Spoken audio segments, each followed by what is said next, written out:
Gee, thank you. It's just like, there's no. Okay, I'll call the meeting to order. It is Monday, July 22nd. This is the meeting of the Select Board, and I will grant Westwood Media Center permission to record the meeting. Is there anyone else wishing to record any portion of the meeting? Okay, we'll begin with the Pledge of Allegiance. I Pledge allegiance to the flag of the United States of America and to the republic for which it stands, one nation under God, indivisible, with liberty and justice for all.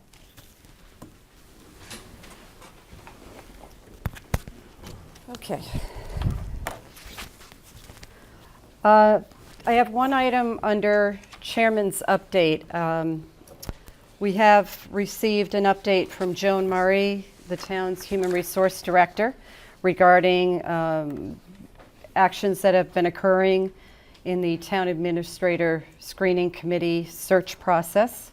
So since we last met on June 24th, we have engaged, as people know, Community Paradigm as our consultant. And on June 26th, they were in town. They met with key department head folks in town to get their input on attributes and characteristics they'd like to see in our next town administrator. Each of us met individually. Each of us from the Select Board met individually with the consultants and shared our thoughts. On the evening of June 26th, right here, we had a community forum. There were about 25 people in attendance, and I think what's important for people to know is that that meeting was recorded by the Westwood Media Center, and it is available for viewing on the YouTube channel for Westwood Media Center. This information was taken by the consultants and processed into what is now an official job description and posting. And on July 8th, we officially opened the application process for the town administrator position. That application process is now open until August 8th, at which time the consultant will take the various applications that have been received, and they will be reviewed by the town screening committee that the board appointed. And sometime in August, they'll decide which of the candidates who applied they will interview, and that will take place in early September, the initial interviewing. The screening committee will then recommend 3 to 4 finalists for our board. And we anticipate that sometime in September, at least at this point we anticipate in September, that we will be interviewing finalists in a public meeting, probably here in the police station. And those dates will be identified as we move forward. So I think all in all, it's moving along nicely. And even with the summer schedule, the consultant is keeping us right on schedule. So that's very good. Okay, into our meeting agenda for tonight. Our first item is a request for approval to hold, I'm not sure how many years, but it feels like 7 or 8 years of an Interfaith mini walk for hunger here in town. And this generally is overseen by folks from Temple Beth David. That's where it was originated by then a young teenager as part of his bar mitzvah project, if I recall correctly. So we now have a request that on Sunday, September 22nd, hard to think about September at this point, and that follows our Yes, it does. Westwood Day weekend. Yes. So that's a big weekend. Anyway, on that Sunday, starting at 2 p.m., the request is to have a 3-mile walk. This is open to anyone who would like to participate. Registration will take place at Temple Beth David, and the walk will go through over to Oak Street and Martha Jones area. It's already been reviewed with Sergeant Sicard for the route. Are there any questions on the part of the board for this annual walk? Oh, do we want to just tell them about the food pantry? Yeah, sure. So as part of this, Temple Beth David is encouraging people to bring perishable goods. I think it's non-perishable, but it says perishable. Like canned or boxed food, toiletries, or household paper products that will be donated to the Westwood Food Pantry. And any financial donations will be donated to Project Bread. Snacks will be provided to participants, and prizes will be given to the walkers who raise the most money. So it is an effort to raise money for it all going to a very good cause. So I move that the board approve the Interfaith Mini Walk for Hunger on Sunday, September 22nd, to start at Temple Beth David at 2 p.m. and proceed on a 3-mile walk via the proposed route, contingent upon final approvals from the police and fire. Second. All in favor? Aye. Opposed? None. Okay, thank you. Pam. So we have a closeout item for FY19's fiscal year, which ended on June 30th.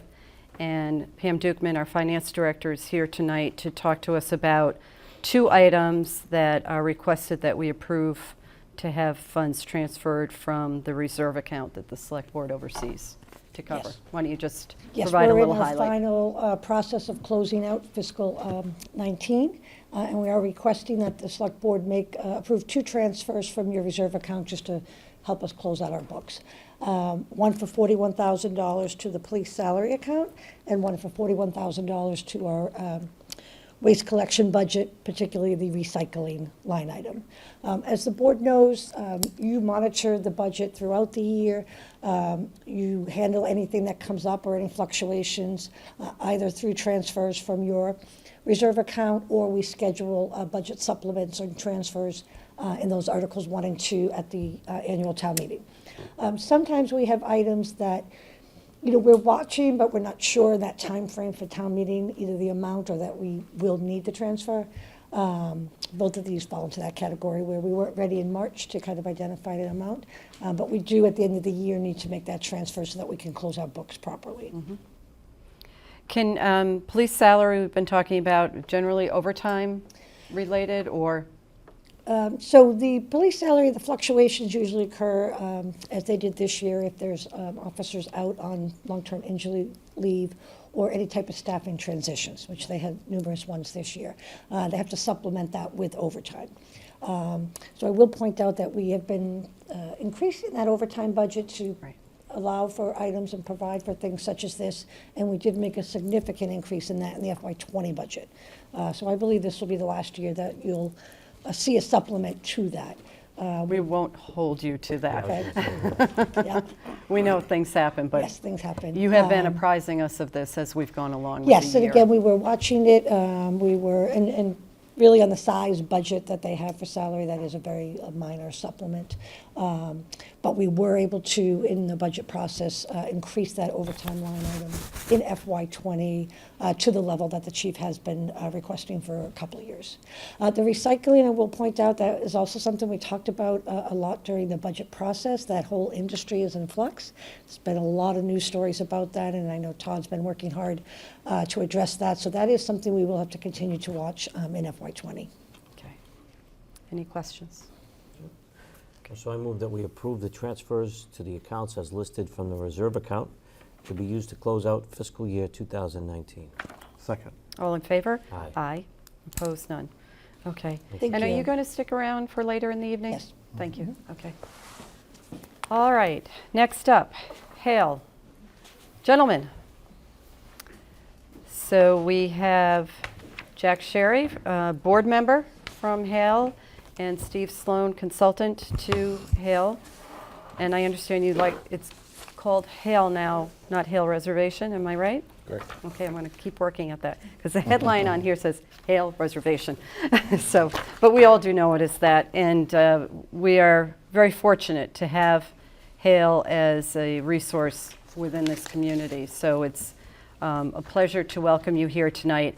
I know you have a lot of things going on. You've been speaking with the community about a long-term strategic plan, which generates a lot of other discussion items. So I will turn it over to you. I think you have a presentation for us. We do. I think it will be great for the people who are here tonight, and also for people who view this either live or after the meeting to learn about what's going on with Hale. Thank you. So, Jack. So my name is Jack Sherry. I'm a 26-year resident of Westwood. All of my 4 sons who went through the Westwood schools from way back when. And I'm also vice president of the Hale board. Been on the I'm a member of the board of directors or board of trustees. And I'm joined by Steve Sloan. Steve is a consultant to Hale. He's a specialist in land preservation, so he's going to speak about that topic with the select board tonight. And he's been retained by Hale So as I think many of you know, Hale has recently celebrated its 100th anniversary. We've been impacting lives since 1918 when Robert Seaver Hale made the property available for community use as scout land way back when. We're happy to report that Hale has never been busier, never been more effective, and never been more stretched in terms of its resources. It's a very well-run organization, but it's also a hand-to-mouth organization. We have just a $1 million endowment, and as we say at board meetings, we're one dam breach away from difficulty from a financial standpoint. What we're trying to avoid is selling land. It's our savings account because we don't have much more in terms of financial resources. The board leadership embarked in light of the impending 100-year or the centennial, concerned about its vulnerability, completed significant work over the past few years. There's been a staff reorganization, a business plan has been written, a 10-year pro forma has been developed. We've hired outside expertise, including Steve, and we've investigated ways to ensure Hale's sustainability. So we're here to update you on what we've learned and to request a task force be formed to look at ways for the town and Hale to work together to ensure that the many good programs we run are preserved for the next 100 years and beyond. So a little bit about Hale. Actually, there we are. It's 1,100 acres for those not familiar, 500 of which are in Westwood. The remainder is in Dover. There are 4 ponds and Powasset Brook, public swimming beach, 20 miles of public trails, the largest unprotected parcel of land in Westwood, which comprises 7% of Westwood's land area. Each year, there are 50,000 visits by local residents. There are a variety of field trips and school programs with Westwood schools. Hundreds of local families enjoy Hale's Summer Club. Hale employs some 250 to 280 seasonal staff, half from Westwood and Dover. 4,400 children from 70 communities in the greater Boston area participate in our summer camps, and 9,000 students from 94 schools participate in various programming. So what we've identified as part of our process is, frankly, we're busting at the seams, doing good work, but need resources to continue. We've identified the land of Hale is worth $60 million. Our optimum need we've determined to be $40 million, and we're addressing that so far by deferring capital projects and as we expand and improve program, and we're looking for to provide long-term sustainability by establishing an endowment. The elements of the plan that we've put together, we're about to embark on a significant private philanthropy effort led by Hale. We're also speaking with municipal, namely Westwood and Dover, state and federal, for federal funding. And ultimately, we're looking to permanently protect the land, Hale's land, through a conservation restriction. I'm going to turn it over to Steve. We'll get into some of the details of that. But essentially, what we're looking at is a way to protect the land and continue the good work that's being done at Hale. Okay. Thanks, Jack. As Jack mentioned, then, what I'm working with Hale on is the concept of a conservation restriction. So just I know you're all familiar with the concept, but for the benefit of the audience at home, a conservation restriction is a means of permanently protecting a property. It's a legal agreement between a landowner and a qualified nonprofit or government agency, including perhaps a town or a conservation commission, that permanently protects the property in order to protect the values, the conservation natural resource values of it. So during the past year, I've been working with Hale, and I think one of our important accomplishments is reaching an internal consensus within the organization that it would, in fact, like to proceed with this concept of a conservation restriction, the permanent protection of the property on its most significant asset. We've been meeting with dozens of stakeholders in both towns to get input and feedback on really some preliminary thoughts about how we would approach that. We've been researching similar projects in other towns and with other nonprofits, both camp conservation restrictions and then also restrictions on very large properties like this. We've initiated discussions with potential non-municipal public funding sources to find as many of those as possible, and we've had some really good and positive feedback from a number of those so far. And we've also just been looking at, what are the conservation values here that we would be trying to protect through this project. And doing all of that, we've then developed, again, through an internal process, what we've been calling our CR framework. And so essentially be breaking down one of the challenges with this restriction is that's very large property, a lot of resource values, and also a lot of activity on the property. So we've come up with the concept of having zones within the restriction. The largest one you see here in green is conservation, passive recreation. And so this is the zone which would be the most protected, the fewest activities, more than 700 acres.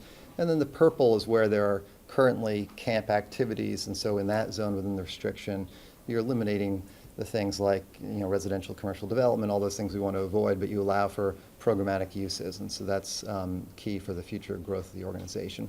And then the ponds themselves become a separate zone just because they require different kinds of activities and stewardship. Then the other half of that is looking to the property at a different lens, looking at these blue pieces here. So we would be proposing guaranteed public access to the dark blue, more than 450 acres of the property, and then continued provisional access on the remainder. So in the same way that the visiting public can enjoy the trails around all of Hale now, that would continue into the future, but there would need to be some ability of Hale to kind of regulate that given all the camp activities there. So we feel this is a really exciting opportunity for the town to explore with us, and some of the key benefits, as was mentioned, this is 7% of the town. So this is a way to really preserve the community character in a significant way in one fell swoop. It achieves some important goals that you have identified as a community. This is one of the goals of the new open space and recreation plan, to protect the property in this way. And also in your comprehensive plan, Hale's mentioned as one of the residents' favorite places to go and visit. There's also obviously water quality protection, other natural resource protection that is done through this project. We mentioned the guaranteed public access to the trail system, which I think people enjoy and will continue to enjoy. And then the other element, which we actually think is quite important, is this would help sustain and strengthen one of the community's most vital organizations, Hale, which contributes to the community in so many different ways into the future. We also think this is a really good time to be thinking about this. The economy is strong. This is something that is easier to do when the economy is strong. You can rely more heavily on private philanthropy, and also the towns are in a better position to act at this time. Hale the leadership has tenure now, and there's interest in doing this. The leadership of the organization has committed itself to pursuing this effort, and we think that's a significant moment. And it's also identified an exciting strategic plan. So that both means that there's strong desire by the organization and also benefits to the community if we're all successful. And the other thing which we've just been saying and knowing ourselves is that we can't rely on or guarantee that Hale will remain as it is forever. I think we've talked to each of you about the fact that in the 1950s, the board during a more difficult time for them, voted to sell half of the property for development. And so that's the kind of thing we want to avoid in the future. We think this is the time that we can do that. So what we're asking now, as Jack mentioned, is to consider a task force that would work with us to review, refine, improve this plan in collaboration with us. The town of Dover has appointed or voted to appoint a similar task force, so we'd be coordinating with that task force as we work together on this. And so with that, we'd be happy to answer any questions you have, and really appreciate your time. Well, thank you for that overview. So a couple things I want to underscore, because I think you were talking to us and a lot of the audience might not be able to hear, but with the microphones, the audience watching on TV can. What's most important here is when you use the term Hale is unprotected, it means that its land could be sold and developed if Hale found itself as an organization in financial duress, because the asset, as you refer to, Jack, is the land. That's the endowment correct. of $1 million only throws off so much revenue a year, and it can dissipate very quickly. So kudos to you all for figuring out that this is a sort of a pivotal moment where you have to decide, are you going to continue to operate as is and be uncertain, or are you going to make something larger happen? So this conversation with us is early, I want to assure everybody, because as we've been talking to you, and you've been talking to others in the community, and residents are on your board, you're a resident, you all know, we have a school building project that's out there being spoken about. And that is a high priority for the community. Again, the commitment hasn't been made, but the discussions are being held. something like this comes along and we have to figure out how to have the conversation at the same time and yet not interrupt what is already a process that's underway with the schools. So I don't think Dover has that same dynamic going on, but I don't think you can go off with one community and go through all this and not have the other community engaged in discussions. So that's, I think, my paraphrasing of what you're saying the situation is we need to be talking. And I think that's what you're And if I could add, asking Nancy, for. I had a conversation today with Emily Parks. We've talked to people on various financial committees around the town. So we're engaging in the conversation now, and we are not seeking to compete for what the schools want to do. In fact, we're quite in favor. We've identified 5 impact areas for Hale. The leading is reimagining learning. We do lots of education programs. We seek to expand that over the course of the year. So we see real opportunity. I talked briefly with Emily today about that at large. Chris McEwen and I are going to be meeting with her on Wednesday to continue the dialogue. Really want to engage, not compete, but to cooperate and collaborate on how we can be a resource specifically to the schools and then to the town at large. And I think timing is one of the key things that we would work with the task force on to figure out, what's the comfortable and right timing. Yeah, and it potentially represents opportunities for the town in having this discussion.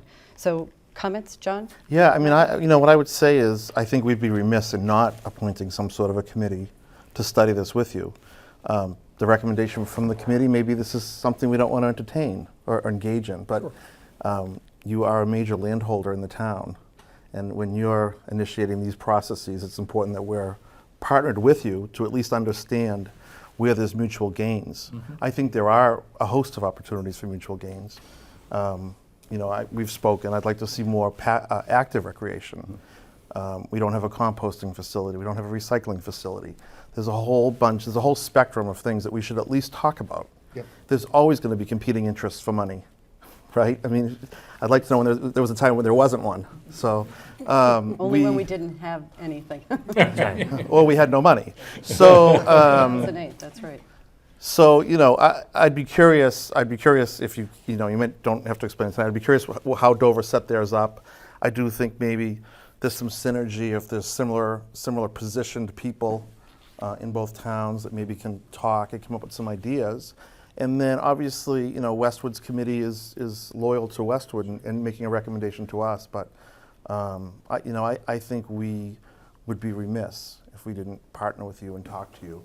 And where it goes, who knows, right? Yeah. But we have to let that process play itself out Yeah. and let those conversations occur.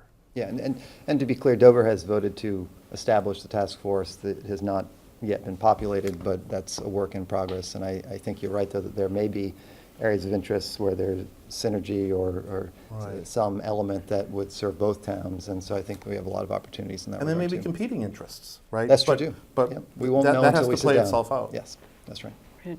Mike? Yeah, no, I'm pretty sure that we need a seat at the table, as we say. So have you thought about the task force, how many members you want, or, how big you want it? Because, the bigger it gets, the harder it gets to try to get them to the meeting. So. Yeah, I know. I think it's always a fine line. I think there's, you're right that, if it's too large, it can become harder to get the kind of input and participation from each member. I think, there are certain elements of the town government that I think are kind of really important to be represented in it. So, for example, I certainly think, the school, which we've mentioned, finance, conservation, recreation, to name a few. So I'm thinking maybe it would be in the 6 to 8 realm, but, I would defer to your judgment on that. Okay.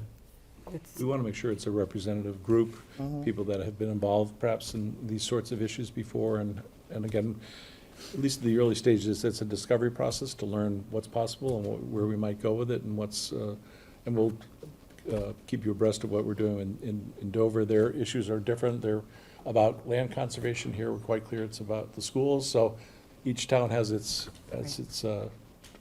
objectives. So we want to be sensitive to that and have a dialogue that really is a win-win across the various. And when the board voted in the 50s to sell off some land, how many were acres actually developed, or is that? No, and I'm not clear in all the details, but essentially what I believe to happen is that the corporation itself in some fashion dissolved and then renewed, and the land transferred from one to the other. So I don't know if they got rid of debt by doing that or what exactly, There have but been very small land Yeah, sales, there's one correct? road, right? there have been, so the interesting thing is that it began, I think, as an 18-acre property, and, it accumulated land over a period of really generations.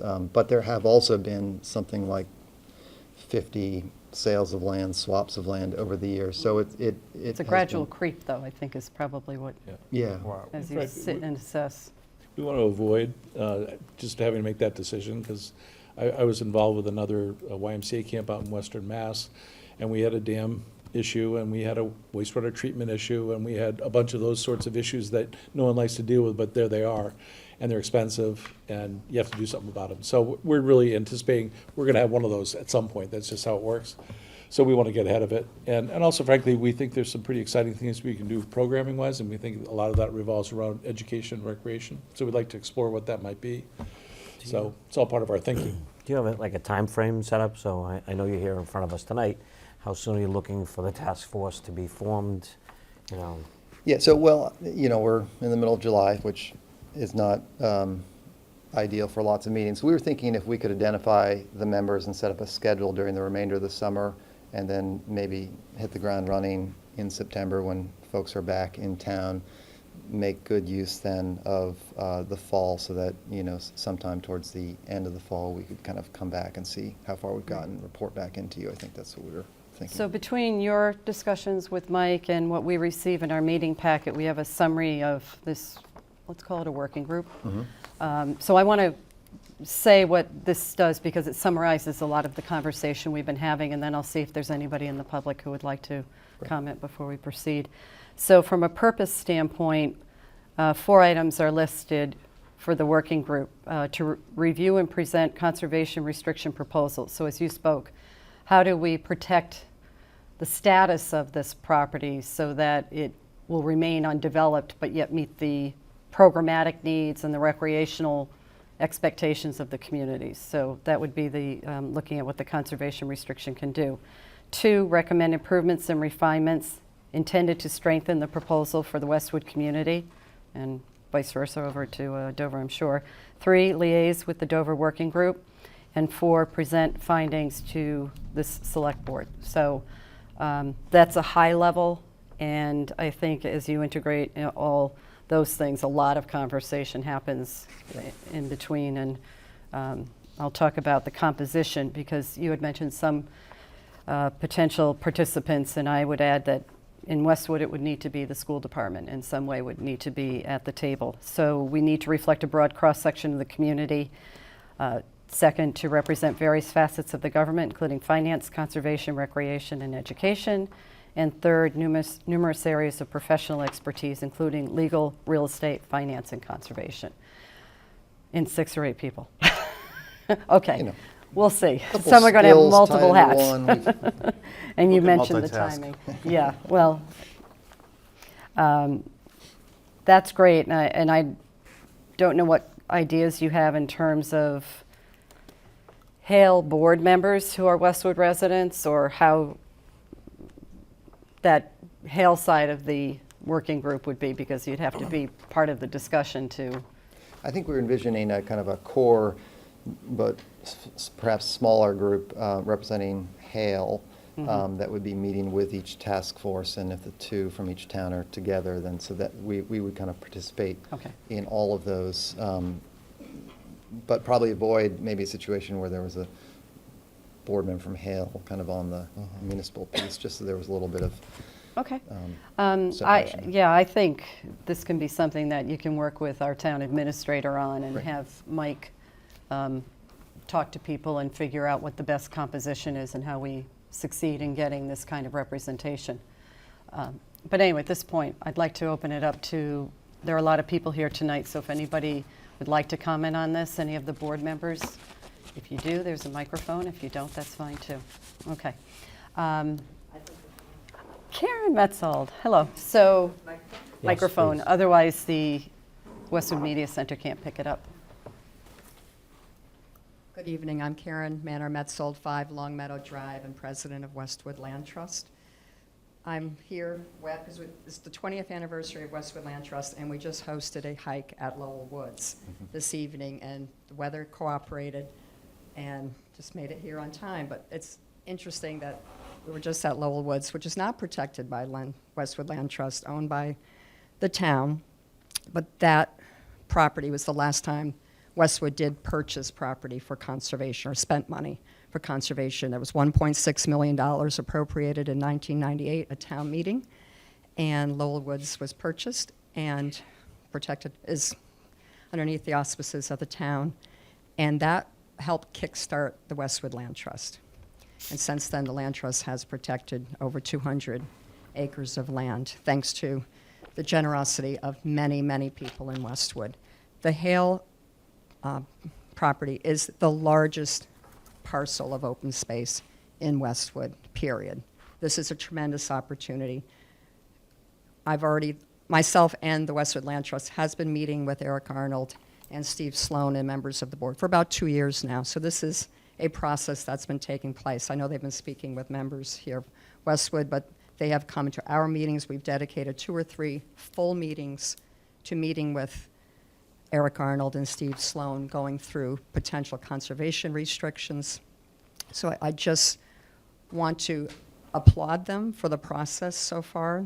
They're working with, talking to state entities, federal entities, municipal entities, and private individuals. So I'm just really pleased to see them here. Encourage you to continue the conversation. The Land Trust, I'm speaking on behalf of the Land Trust tonight, too, that we have as a board, are supporting this project and look forward to what the outcome may be, hopefully Great. positive. Thank you. Thanks, Karen. Anyone else? Okay. Anything else you want to add before we wrap it up? Okay, so why don't I'll have a motion. I move that Mr. we Walsh? establish a working group to work with Hale representatives to discuss the approaches that might be taken in conjunction with Dover, the state and private entities, to assist Hale in achieving its objective of continuing to permanently preserve its 1,137-acre property. And can we just amend that to say we direct the town administrator to Yes. populate the We task direct force? our town administrator to formulate the members of the working group. Second. Thank you. All in favor? Aye. Aye. Opposed? None.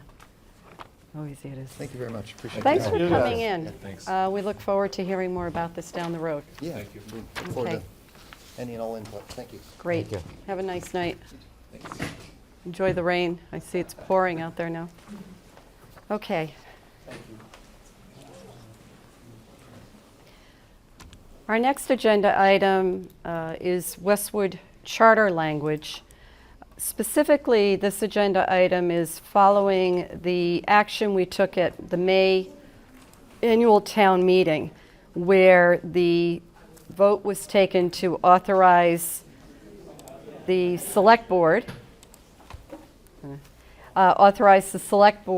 to petition the general court, that is the state legislature, with special legislation to amend our town charter. And this is the step we have to go through if we make changes to the charter. And in this case, we've asked to formally change the name of the Board of Selectmen to the Select Board. We changed it informally at the beginning of this year. And for such purposes that wherever the words Board of Selectmen appear or Selectmen, it is replaced with Select Board, and the word Selectmen is replaced with Select Board Member. And Chairman would be replaced with the word Chair. And to further amend the charter to insert other provisions, and it goes on and on. So this is all, that's the overview. We did it at town meeting in May.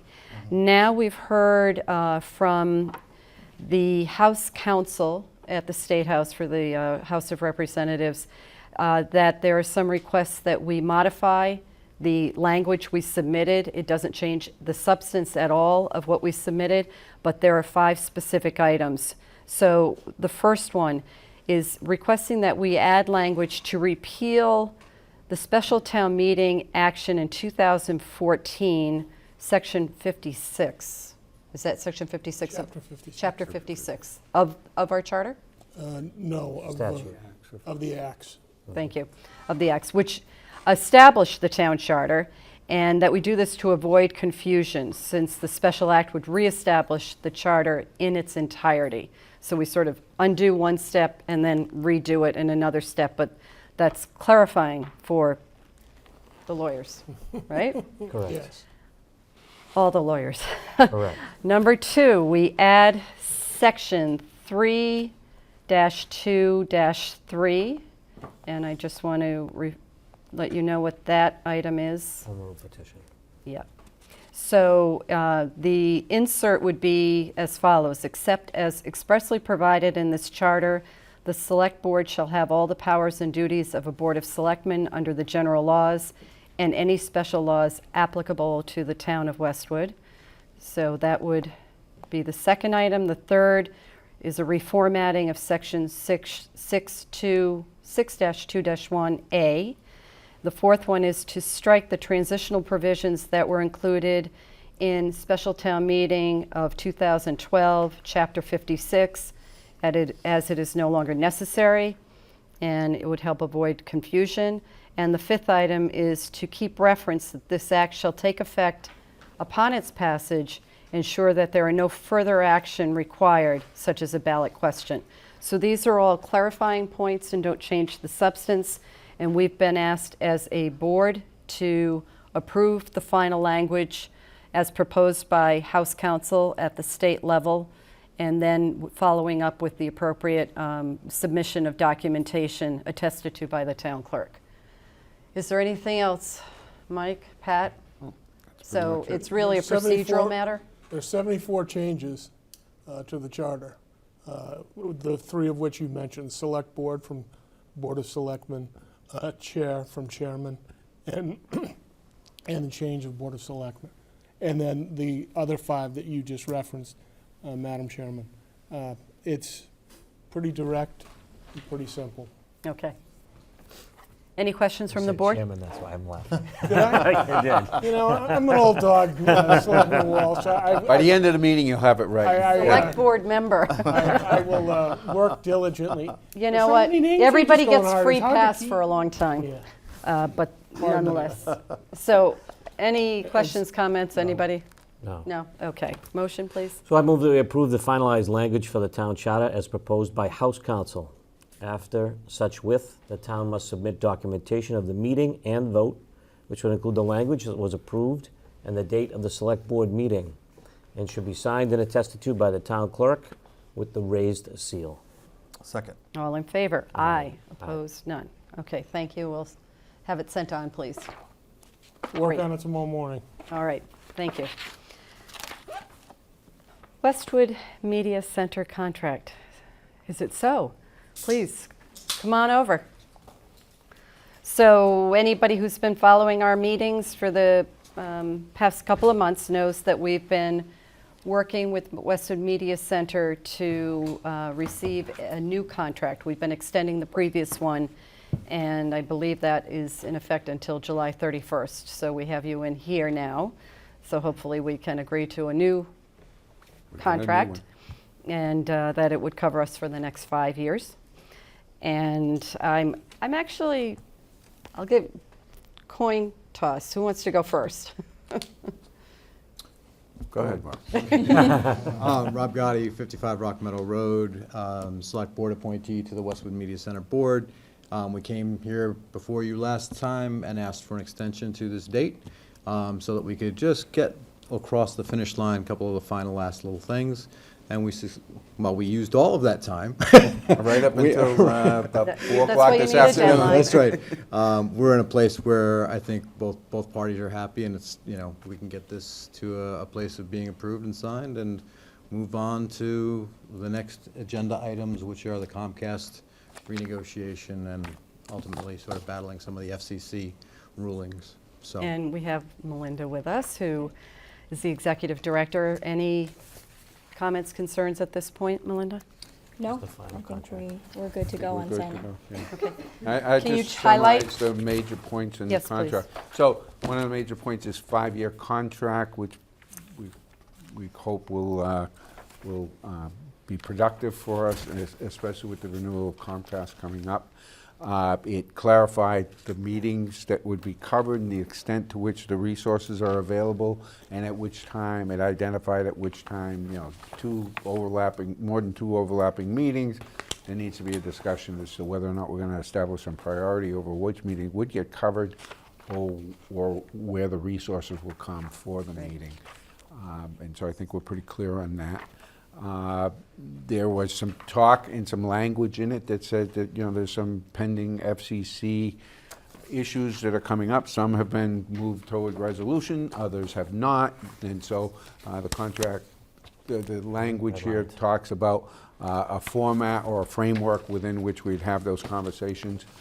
There are some opportunities for the Westwood Media Center to raise some monies on its own to augment its resources, partially in renting or letting, subletting their facilities on a temporary basis. There's some language in that because those are technically assets of the town should Westwood Media Center go away. But Westwood Media Center has control over those over the period and could use them to their benefit for short durations. Longer durations require an approval and are still possible. Those are the major issues that You know, some of the language that originally talked about the ability to sublet anything from the community media center point of view really harkens back to when the community media center was located in the jail cell in the basement. So it made even more sense, right? But now as we look to offer production services as ways to, you know, bring in additional revenues in light of some of the things that are going on and some of the risk involved with what's going on with the FCC ruling, this provides us the opportunity to offer production services and be able to have the space rented out for short-term projects.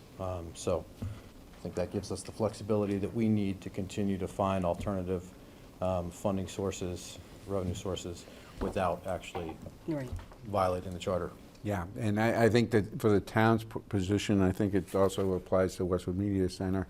The preference is that they remain an entity of its own, on their own, not necessarily funded by town government directly, only through the cable contracts, and to the extent that that may be diminished in the future, these opportunities to explore ways that they can raise their own finances should be encouraged. We want them to do that. That's a positive for us. To me, this reflects a lot of good news and a little bit of uncertain news. The good news is you're in high demand to be at a lot of meetings. That is really wonderful news, and I think you've found a way to accommodate concerns with staffing, funding, conflicts, being a little too popular on the government side. That's the side I'll speak to. But again, it's a good thing. The uncertainty is the FCC and what they may do to your revenue stream and any other PEG access operation. And that really will start to manifest itself in the negotiation with Comcast, because some of what has been issued by the FCC, they are allowed to claim in kind and deduct that from what they actually give. So we are probably, 2 weeks away? Yep. From a vote? Week and a half away from the FCC voting. They did come out with a draft proposal. You know, it could change up until the time that they vote.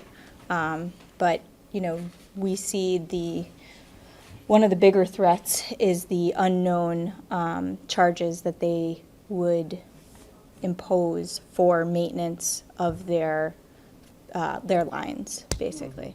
That's, you know, they get to choose what that costs and how often they're going to come out and service them and what that means to us. But I do believe that they have to come to the table with all of that information, and then the town can decide, you know, what they feel comfortable with. So where does the FCC reside in terms of where this vote will actually take place? Is it in DC? Yes. Anybody going there besides our state senators? The Alliance for Community Media National has been holding ex parte meetings, so that's happening now. You know, we're probably going to file some comments. There's still time to file comments. I know the Mass Municipal Association is It's filing come out very comments. strongly Yeah. against the FCC Right. changing the rules of the game of engagement. So a lot of uncertainty in terms of what can actually be deducted from what they're able to, from the 5%, Right. which is the cap. Okay, but tonight, But tonight We we have got a good news. contract. That's right. any questions from anybody regarding the contract? So did we want to approve the contract before the FCC makes their decision, or do we want to just continue Our it? contract with the does same have one that's language there? that talks in terms of what we do going forward after the fact. So I think this is the. It provides the enough appro- the approach flexibility? we should take, yeah. They've only got a couple of days left on the extension we gave them, so. Right. Yeah, but No, we I think could what just he's extend asking it. is, do we extend it Extend it again? to August But 31st, and Right. would it help us not to? But your answer is no, it My doesn't answer help is I us to. think you just Okay. go forward and we'll work things out as we go along. Okay, I move that we vote and approve the contract with the Westwood Media Center as presented. Second. All in favor? Aye. Opposed? None. Done. Thank you. Thank you. Thank you. All right. Certainly a different conversation than we had a couple of years ago when we entered the first line. Please let us know what you hear from that vote. And I know it's very newsworthy. It doesn't necessarily attract a lot of people's attention, but it is a national news item. Most definitely. So, I'm sure that once we have more information about it, we will likely begin to circulate. okay. Thank you. Okay, have a good night. Our next agenda item is a housing report. We've, as a board, requested a housing report be provided to us, and we have Nora Loughnane and Sarah Bouchard here with us tonight. A very comprehensive report. Why don't you give us a status update of where we are, because there have been a lot of moving parts in where we are with our affordable housing count, project related, and then what are we looking at going forward? So if you can give us an overview of that, it'd be terrific. 'Cause Sure. I think people in the public are very interested too. Sure, so I'll start by saying there are still moving parts. Yes. Sarah is working on the housing production plan with the Housing Partnership. They have a draft that's ready. I just completed making comments on that, which I will share with Sarah. And with this board, you can take a look at the draft. It's a working draft still. And then it'll go back to the Housing Partnership before being approved. One of the parts of that has to do with our subsidized housing inventory. And the last time we spoke, we had discussed that there's a range of a deficit that we could be facing in the housing, the subsidized housing inventory, to stay above 10%. So in 2010, the last time the census was counted and the subsidized housing inventory denominator was set for Westwood, we were below 10%, but by 2014, especially with the help of the University Station project, we got above 10%, and we've remained there. To stay above 10% in the 2020 census, we are kind of counting units as they come online. It looks like there will be a need for an increase between 2010 and 2020 of between 29 and 32 affordable units added to the SHI. Looking at the low end, 29, we can accomplish that by 12 units that were added in the last couple of months for the 301 Washington Street project, 10 units that will be added for the Pulte Homes project. They've been approved by the Department of Housing and Community Development. They will be posted prior to the release of certificates of occupancy for the condo units, and I can tell you that they're about to be released. So that we expect the first group of condo units to be released in August. So that's 23. Right, so we get up to, that was 12 and 10, so Oh, that's 12 and 10, 22. 22. And we recently received planning board approval for a special permit on the green property at 45 Clabbertree Street that will gain another 7 units. 5 of them almost immediately that are related to a LifeWorks group home, and 2 of them to follow as the first and second phases of the development go forward. Green Company, I believe, is closing on the property in August. They have all their approvals in place, and so that gets us to 29 of the possible 32. The other 3 units that we may or may not need, it'll all depend on the timing of development that has been approved but has not yet occurred. Those other 3 units could come from the listing of 3 WAHA units, Westwood Affordable Housing units, that are not currently listed on the SHI. Westwood Affordable Housing Association has 11 units now. 8 of them are listed on the subsidized housing inventory. 3 of them are not listed yet. They can be listed if they're properly marketed, and then have regulatory agreements Marketed approved. as affordable Marketed as units. affordable In units. compliance with whatever standards. Yeah. Right, and they need regulatory agreements approved by the Department of Housing and Community Development. So Sarah and I are working with the Westwood Housing Authority. There was a housing trust fund that was established at town meeting, I believe that was in 2018. 18 years ago. And some funding from that has already been sent to the Westwood Housing Authority for them to upgrade some of their units. And the hope is that these 3 units that have not been listed will eventually be upgraded, marketed, and released to people who qualify and have the appropriate agreements in place with So we'll Department of Housing continue and to Community own them, Development. it will be a lease? We will continue, yes. Yeah. Why did we never do Westwood that in the first Affordable place? Housing Associates will continue to Yeah, own them. why were those never part of the SHI?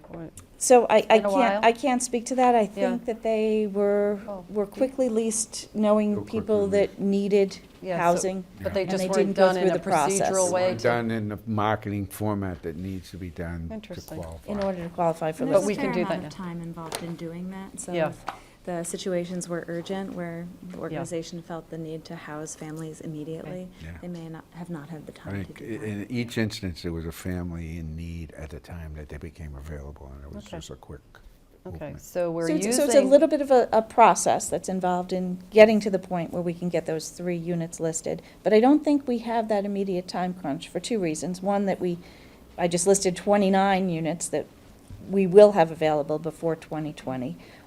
I have no doubt that all 29 of those units will be listed, and I believe that'll be sufficient to cover our count. It's still possible that there'll be more housing units that were approved that haven't been constructed yet. For instance, the 40 Green Company lots that'll come out of the 45 collaboratory proposal are phased in over time. None of them are expected to be completed by early 2020. So I think I see those as in the bucket of units that will come between 2020 and 2030 that we'll have to address in our SHI. There are other units, there are 10 units approved at Westwood Estates off of Canton Street. They were approved about 3 years ago by the planning board. They are slowly coming online, but I don't expect all 10 of those to necessarily be ready So that either. impacts the denominator in the It does, calculation. and so that's how we That's know where- whether it's 29, 30, 31, 32, exactly where they'll fall. So I think we're in good shape there. Also, the housing production plan that Sarah is working on can get us safe harbor even if we don't have our numbers in place. Right.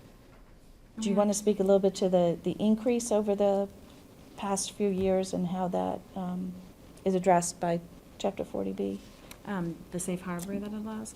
So if you have a housing production plan that has been reviewed and accepted by the state, and you do not meet your statutory minima criteria, which means you fall short of that 10%, the housing production plan sets an intermediate goal, and if you use the tools that you've set forth in your plan and you meet those intermediate goals to get towards that 10% over a period of time, you will receive safe harbor from a so-called unfriendly 40B proposal that may come before your zoning board in that time. So we're augmenting all our other work with that as an added Right. measure. It's like an insurance policy. Yep. It is. Although we're going to be so close to that 10%, even if we don't meet it, that those intermediate goals will probably still Yeah, get us above that. But it's absolutely a resource that we're doing to be proactive about it. We Well, have the Habitat House. and you gave us you've spoken to it in the written report.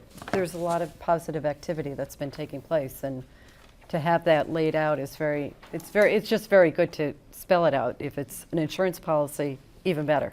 But it's nice to know what we've accomplished, why, and where we're going with it. So Westwood's been very dedicated to affordable housing for more than 30 years now, and we have been continuously working on it. We went for a while without adding too many new units. Then we had University Station, which gave us a big jump that was very much needed because we lost units at Westwood Glen right around the same time. And then recently, in the past just over a year, we have had 3 significant projects, all of which we're happy to report have added to our subsidized housing inventory. So most development that's going forward in Westwood, we will see as special permit housing development because there just isn't that much land left that can be developed under by right subdivision approvals. There are some single lots that can be divided into 2. If it's by right development, there's no opportunity to Required, add yeah. SHI units. But where it's special permit, there is an opportunity. And by requiring 15% of those units to be added, it covers our 10% and then gives us some flexibility to cover any of those traditional by right developments. Right. So I think we're in excellent shape and hoping to remain that way for the future and working to remain that way. The subsidized housing, the housing production plan is important not only to state where we've come from and where we're going, but why we're going there. Both to protect against unfriendly 40B projects, and more importantly, to provide affordable housing to our residents and the residents of the region that really need it. Something I think the town should be very proud of is supporting affordable housing development that represents a diversity of options for the families and individuals in Westwood that really need it. There are home ownership options, there are rental options, there are age-restricted options, there are family options, smaller and larger units, and I think that really speaks to the value that affordable housing is in Westwood, because it's a portfolio that really tries to meet all those different needs. And the housing production plan is a really useful tool to identifying what those needs are and really setting a goal for how to continue to achieve that. Right. So Good work. it's an important document. Excellent. Questions? No, that's what I want to Comments? hear. I just have one more question. You mentioned the funding that was approved at town meeting in 2018 being invested in some existing houses that need improvements, so then we can then have them qualify as affordable units. We go through the process to then market them to affordable Yes, qualified tenants. right. What else are we going to be using that money for? Because I think our appropriation was $1 million at town Yeah, meeting. so we'll see how much is left, but I think the hope is that some of it may go towards either land or construction of a new unit at some point, but no firm plans yet. So we're trying to work on the low-hanging fruit, which are the properties that are already in public control that can be brought up to standards to be on the SHI, and then working with developers for the properties that we know we can get under special permit approval. But I think that we're hopeful that there'll be a sufficient number of funds that can go towards another project.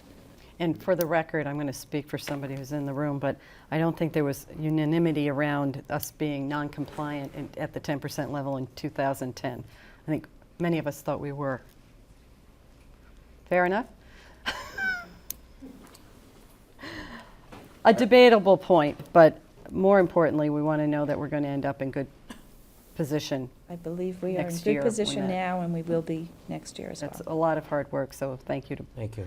both of you and Mike and all the others who have worked hard to make this kind of accomplishment happen. It didn't happen overnight. It's been a tremendous amount of work. So, and thank you for the report. You're very welcome. Thank you. Okay, so we don't need to take any action on that, but that was very helpful. Brief item next is on the Sewer Commission. We have been saying as we go through our appointment process and reappointment of people to boards and commissions that we also were aware of an opening on the Sewer Commission. It's a 3-member commission, it's elected, but we are learning that another member will need to resign. Mr. Ahern. Mrs. Hyde, I have done an extensive search and have found that I could potentially be in violation of Massachusetts General Law, Chapter 268A, Section 20, if I continue to serve on the Sewer Commission as Town Council. Therefore, tomorrow morning, I will be filing a letter with the Town Clerk stating my resignation forthwith from the Sewer Commission. So that puts us in an unfortunate position in town that we have 2 of 3 positions open. And I think that puts more of a timing pressure on us to act. It does. And having said that, there are 2 things we need to do. One, reaffirm and state that we are looking for applicants. I know we have received some, and that's excellent. And we should work towards our next meeting and have the remaining member, Frank McPherson, come in and meet with us so that we can take action to appoint new members to the commission. And just so the public understands, because this is an elected position, the appointment only holds until the end of this year, or the town meeting cycle, which would be at the conclusion of town meeting in May. So it means anybody interested in the positions would have to run for the election in the spring, And if I understand the timing, Frank would be up for reelection. That's And it right. means All all three- three seats would All be three up for seats would be election. up. My plan was to, Not a desirable my plan was situation, to but, try and serve a year yep. and then resign. So to avoid that, unfortunately, state law won't let me do that. And Okay. Mike, I think what we need to do is have Frank come in, but also have Todd come in. And I think one of the things that they can help us with, or you can, for the meeting packet, is what are the criteria, what are the qualifications, hopes for candidates who serve on the sewer commission, just as information for us when we deliberate and make our appointment. So let's try to do that I at the think August 5th meeting if We we did can. some publicity, Mike, around it, right? We have, We drew yeah. some resumes. And we've gotten, Yes. we've gotten some So we response. do have, Yep, And we'll which con- is great. We'll do Just some now more. that we have two openings, let's just make Unfortunately, the sure. need is increased. Yeah, by no, it sounds like 100%. you have more than one, though. I have 3. Three. So I have far, three. yeah. Oh, great. Yeah. Great. So let's give it 2 weeks, and we'll have our meeting, and we'll proceed from there. Okay. Okay. New business. Yes, new business. It's an interesting assortment of things tonight. The next item is a discussion of the second phase of a solar installation program here in town. The first phase included roof arrays at Westwood High School, Martha Jones Elementary School, Downey Elementary School, and the Thurston Middle School. And we have been waiting for the Commonwealth to finalize a new incentive program that they are calling SMART. And it is, has been put in place, so now we are looking to plan for phase 2 of a solar project, and we have proposed locations. I see Tom not here. Right. So are you talking to this tonight, or who is? Two gentlemen. Oh, Two gentlemen, individuals. you've been waiting patiently through all this It's in your packet as riveting well, but if material. you want to read along. I think I might have recognized you from the high school. Yes. Okay. So Mike, just a Great. preliminary matter, have we vetted the design, the Council on Aging, No, we haven't. Shuttleworth, these are all non-roof. These will be large freestanding structures. Correct. We've We done no engagement with the Not yet, community no, on this this. is- Yeah, that's this- part we're of, setting that the would be stage. part of the process. We're setting the stage, and we should discuss.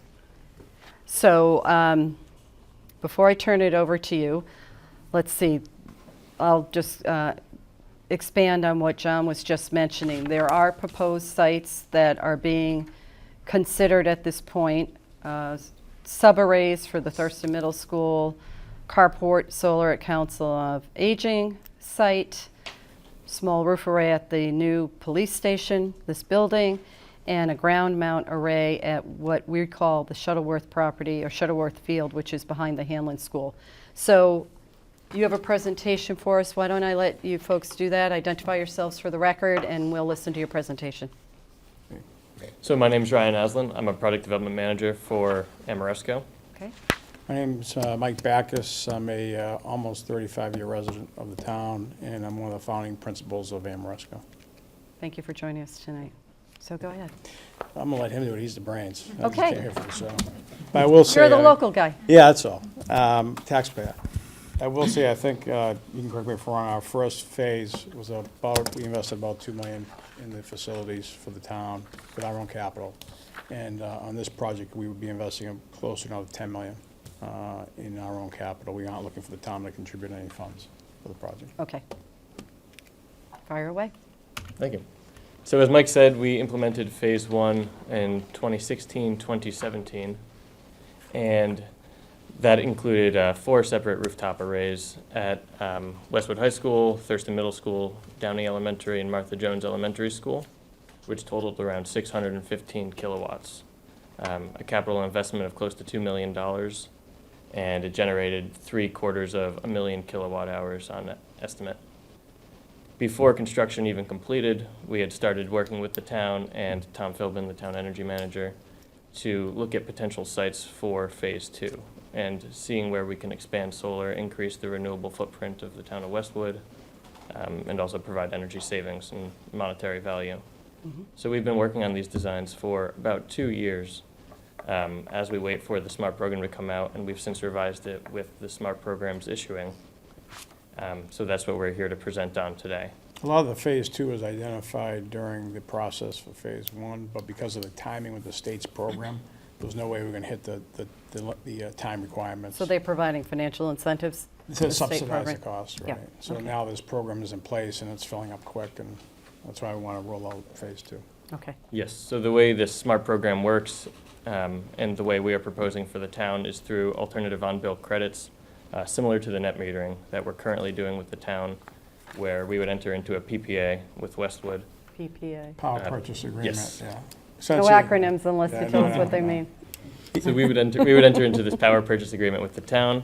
The town would be seeing alternative on-bill credits appear at the bottom of their bill for an amount taken off the total value, so you'll be paying less, and then the town would be paying us a portion of that through our energy procurement contract.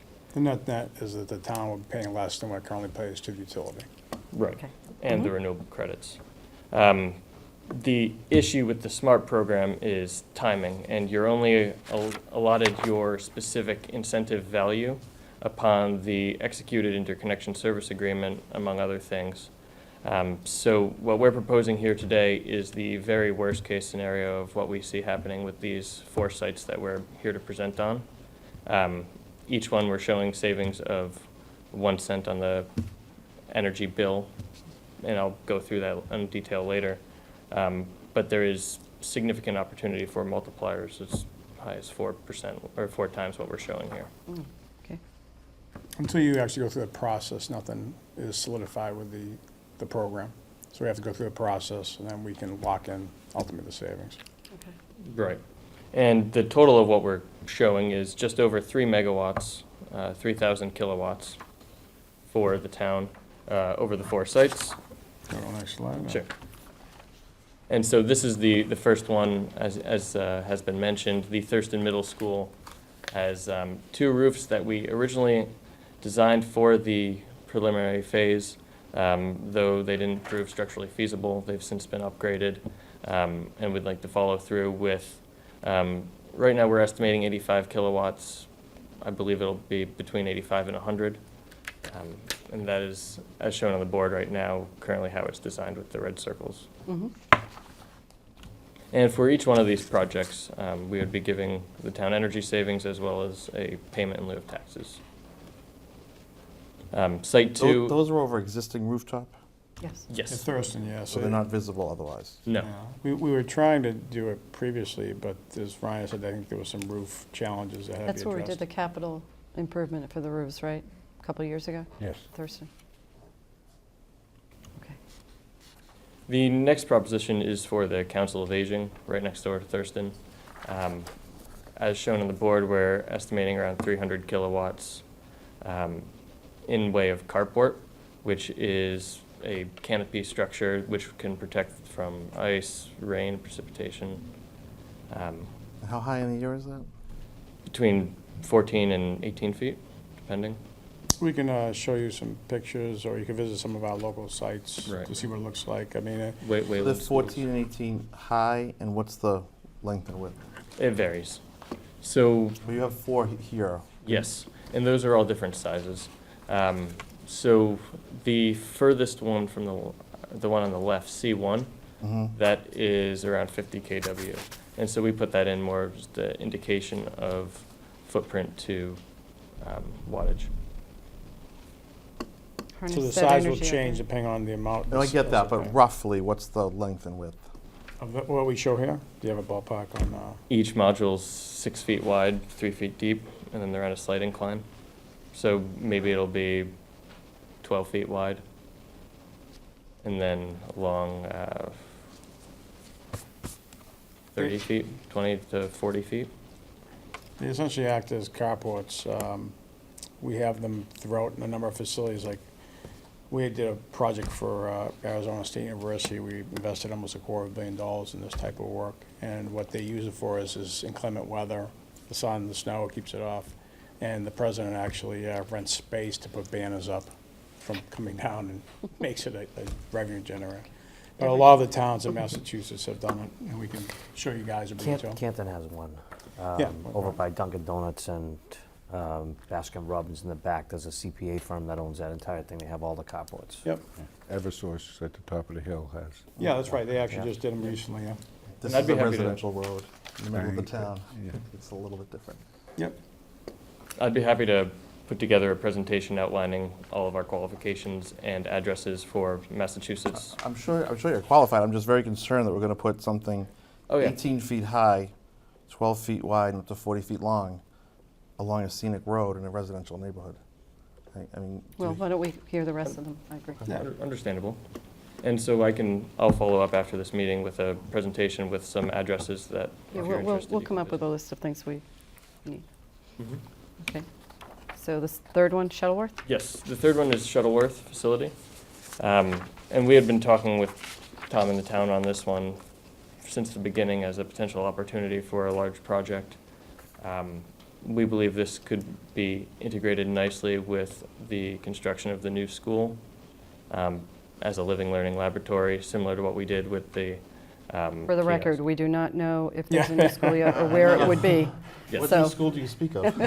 So I have a newborn 2 weeks old, and I'm hoping you guys do something. just Well, for- that may be, but there's so many ifs involved in what you just said. I just I want know. to, Well, I don't wanna have people think they Ryan's heard point is something that here.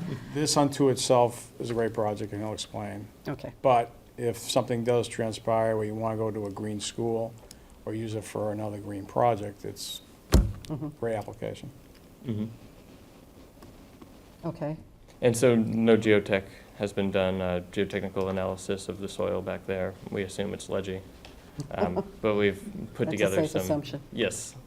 So, but we've put together some initial financials for what something like this may look like. And I do want to note that all of these are just indicative layouts and they're by no means complete. It's set pretty far back and wooded lot right now. Okay. When you say pretty far back, from what? From the school and the street. I think we had a previous plan of fields that might be contemplated at some point in time. Yes. So we were trying to use space that would not be used at all for Okay. future development. And I think I know what you're going to say. Go ahead and say it. I'm not. Well, one thing is to be concerned about the schools. The other is about the private property owners. Yep. Well, that Oh, yeah, yeah. because when you say pretty far back, I feel like you're surrounded. I'm not sure how you're going to do this and not have it visible. But again, that's to be determined. Yep. Right? And a good example, you could see, other than maybe some ones that we've done at some of the municipals, is right up the street from my house on Dover Road. Right, you go into the Dover property, you got the recycle center, transfer station. You can see their development in there. In Dover. Yeah, it's probably 2 houses up from the Westwood line. Yeah. Yeah. I know what you mean. On the left side. Yep. If you're heading. That's it, yeah. Okay. And so Police this is station. just a indicative layout of what it might look like and how it may overlay with central fields or whatever space. And part of the stakeholder process of review is to hear all the points of concern and then to see how we can work around those points, so. Yes, we are not making a decision Yeah. here tonight. No. No. But there will at some point be a new school. The question is where. I mean, it would seem that now would be the time to talk about what could be done during construction to put these on the roof, right? Rather than, Yeah, so has there been any we can still conversation? do roof mounted if and when that time comes. This would be ground mounted, which is a pre-sizable project, which allows economies of scale, and thereby you'll see could promote some pretty good savings for the town. Okay. And the final design is roughly 10 kilowatts on the roof of this existing building that we are in. One thing that we know the police station may be of interest to the police station is a canopy carport in the back, which we are evaluating, but there are shading concerns that we'll have to do a little bit more work in. Whether or not it can actually be effective. Right. Incorporate into this too that we would consider, as well as quite frankly any of the other facilities, is incorporating battery storage. So that would actually create resiliency. So a lot of the municipals are trying to create almost their own little microgrid, that if there's any downtime, they can isolate and stay live even when the utility's out for a lengthy period of time. It allows a place of refuge for residents, the Emergency. elderly, emergency, Yeah. and very importantly for the police station. And so with incorporating storage in those facilities, we actually would be able to keep the facility up and running even during an outage for a period of time.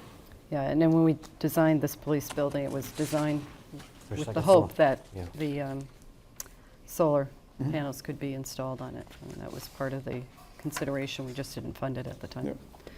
Okay. And so, in summation, with the SMART program, why we're here is timing is everything, and we wanted to get these indicative layouts in front of you, hear your thoughts, your comments. So Also, they can put the, describe for us so we understand, because I think this is a lot. We haven't been privy to this information up until now, this board. What are the steps that you envision after tonight? This is a conversation tonight, but yep. go for it.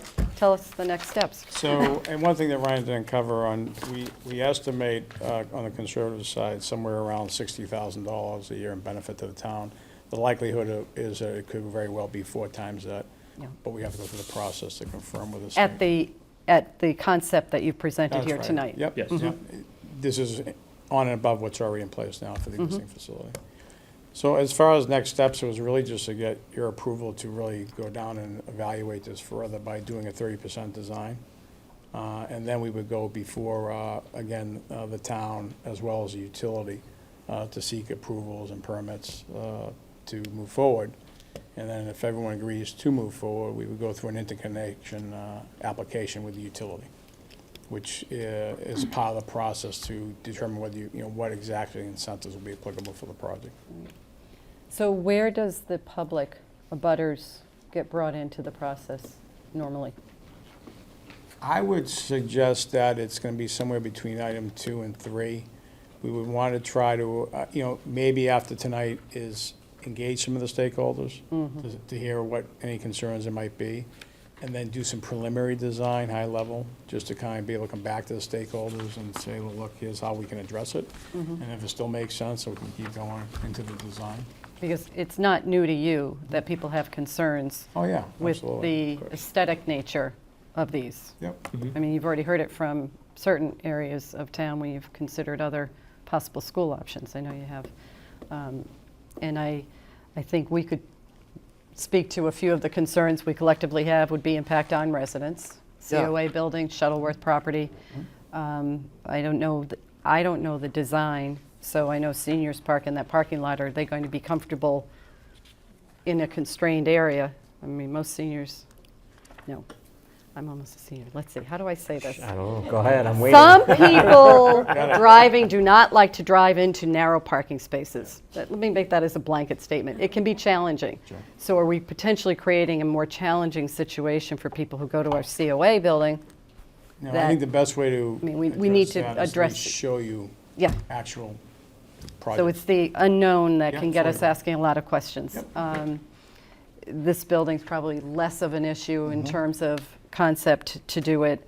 And what was the fourth one? The Shuttleworth. Thurston. The Thurston is Thurston is probably easy. less of an issue, but I think the schools That have would to have been speak to done that. before, just the roof wasn't ready for it. Right, so I think what you have are the newer ones that we haven't talked about yet, and have a lot of people who would have an interest in expressing their views Yeah, and and learning we about should it. do it collectively because it's all about critical mass. If you have a sizable project, you can make the economics work. As the project's got to get scaled down, the economics won't make a lot of sense. That's what I was wondering about the Shuttleworth property. I can't tell the full scope of what you'd be suggesting, and can we ensure certain distance and lack of visibility, and what does that do to the scale of the project and the economics? So, but Right. we have to be I think we very can address that. considerate. Yeah. I'd be happy to talk a little bit about that right now, too. Touch on it. So it's a little small up there, but the way I currently laid it out in the bottom right picture is 40-foot setbacks, I believe, according to town bylaws, from the property lines at a minimum. And then in addition to that, there's added space to maintain all the trees along the property lines. what you'll see in the blue lines, there are some wetlands present, and this is based on current GIS available. Obviously, when we get out there may be more, and that may change the design slightly, a little bit more. But there's 100-foot setbacks from the active wetlands as well, and so those would stay completely covered with trees. We would not be. So touching those are the defining parameters to start with. And Yeah. then what we can't see are grade levels and sloping and what the sight lines would be for people. Right. Do you have any idea how big that is? Not off the top of my head.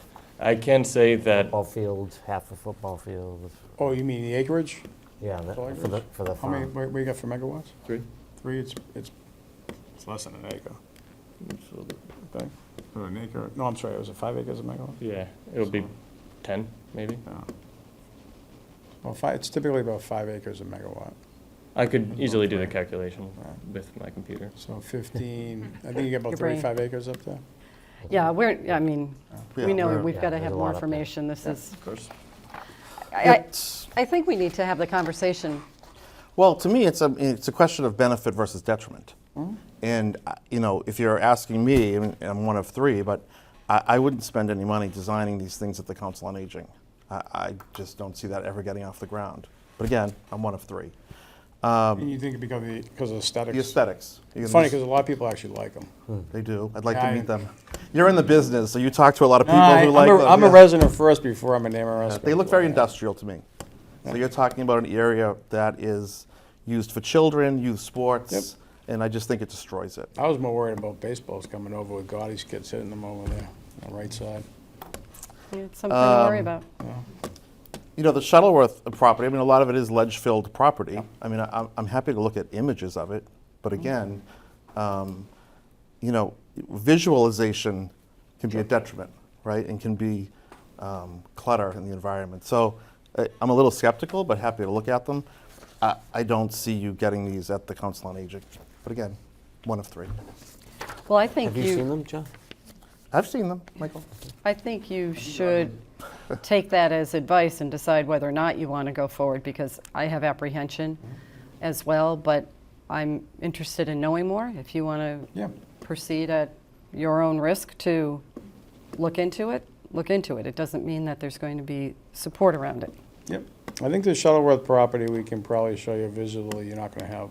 Yeah, I think that one is really open for, we need a lot more information. I think the COA is more predictable in terms of what you're proposing. It's very clear what you're proposing, and then we could see it, but as I awkwardly tried to explain that some people might not like parking under them, they're probably, the aesthetics, the parking situation, Yeah, that's they're, fine, yeah. It's honestly, the other, most of the other ones are smaller. yeah. It's fine. The one that will carry the weight or kill the project will be Shuttleworth. Yeah, I That's one think that's size. right. It's the largest Yeah. one. Yeah. So I think that's the one if you were to spend some time and would be interested to see if you can do. And also, I think is to even have you folks at the right time, just even go visit a couple of sites that are similar. You can get that to Yep. Rick Gillette, that'd be fine. Yep. And we can see what we can do. You all right with that? So, go forth, do more work. I don't, there's, yes, interest, and then some trepidation, certainly on the COA, and a lot more information we would need on Shuttleworth to understand that. Right. But it is a site, if you do it right, could work beautifully and not be obtrusive. So, And if there's any other sites you want us to look at, feel free to Well- send recommendations Tom's our way. Barlow. Martin Gill Lane. Yeah. there you go.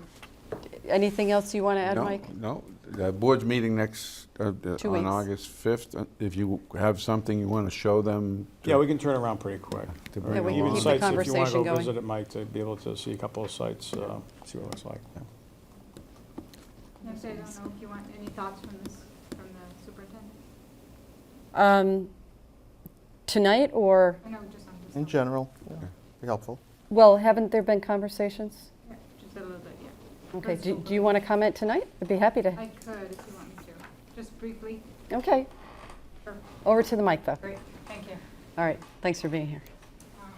So Lama Jean Baptiste, Director of Finance at the schools, Westwood Schools. I just wanted to let you know that the school committee designated a subcommittee to meet with Tom around these topics.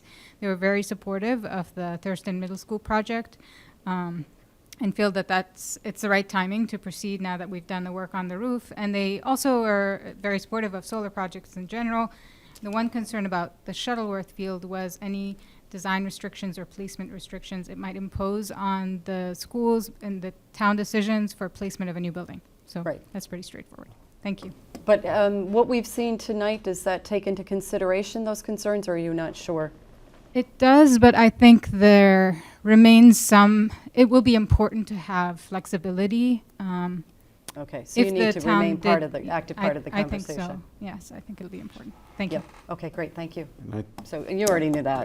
Yeah, Yeah, And Tom pointed out that there may be an ability to tie that project into the zero energy concept for the school if it were to be located there, or even if it were to be located somewhere else. I think Yeah, if the there's towns are some- gonna do a carbon neutral school, that would be a great yes. way of being able to help them do that. Right.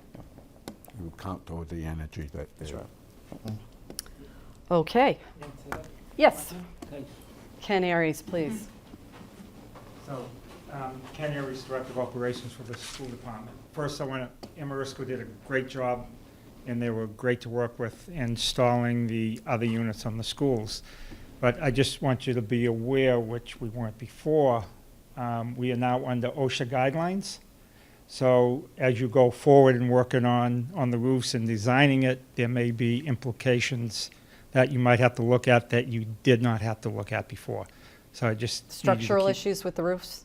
The roof? Structural issues? Yeah, structural, well, not only structural, but just working on the roofs. Safety. Oh, safety, and- OSHA and other safety guidelines standards. that I may not be aware of, because we're not that deep into OSHA yet, but we are under our guidelines, and we Okay, did go through a complete inspection of the Westwood schools not too long ago, and we passed with flying colors, but we did not get into any roof stuff, so it might be something you need to look at. Deal with it, you know, we have a safety officer, And as you get into more of the design of the schools, I just want to make sure that we're on the same page. yep, absolutely. Okay?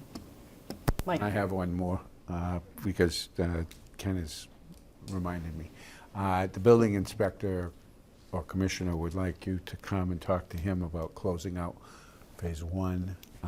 It's his opinion, I don't know exactly what it is, but you haven't totally closed that out from his point of view. And he wants to make sure that if we go forward with anything further, that it gets closed out. He'll be in at the end of tomorrow. that. Yeah. I'm gonna pay my taxes, I'll be able. Wrong building. You got two steps. Yeah, if you can get that taken care of, that'd be great. Thank you for coming in, and we Thanks look for all the forward time, I to, appreciate it. yeah, more conversations with you, okay? Great, thanks so much. All right, Can we good do night. the appointments next? Because we have a lot of folks waiting. Is that what we have? Yes, we have a lot of folks, and Now you tell they're me. very diligent in coming. All right, thank you, everybody, for waiting. Hold on. Press the I thought we just had an wrong audience. button. You know, we should put those up earlier in the meeting Yeah, I know, agenda in the future. If I had known this was going to last this long, I would have, for sure. Come on, you're not enjoying our meeting? There you go. There's some benefits, right? Yes. Always look at the good side of things. Okay, so why don't we jump to some new appointments here. Okay, this is an ongoing thing that we've been doing at several meetings, appointing and reappointing to our boards and commissions. So I'm going to start with the Commission on Disability.